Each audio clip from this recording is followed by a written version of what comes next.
In this 2012 Ford F-150, the 5-liter motor, one of the complaints is lack of power and misfire.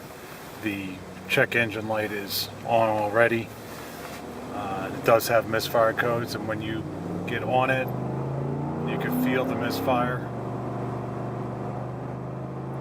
And the lack of power, my foot's on the floor. The car is accelerating, but not as it should. And we already have the misfire codes. You can hear the misfire. The codes are for both cylinders 1 and 6, so we have 2 cylinders misfiring.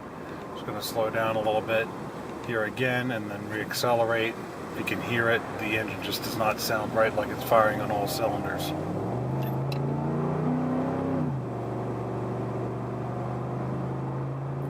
Again, I have my foot on the floor. The car is accelerating, but just there it is. Lights flashing, and we have a dead misfire right now.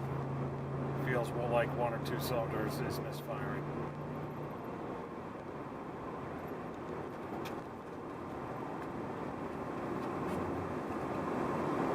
So there's a lack of power when the engine is misfiring. The light is still flashing, indicating the computer is seeing a problem right now.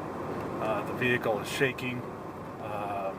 May be able to hear it in my voice, shaking from the misfire. And when this is happening, there's a significant lack of power. It's an unexpected lack of power, and it is an unsafe, abnormal condition.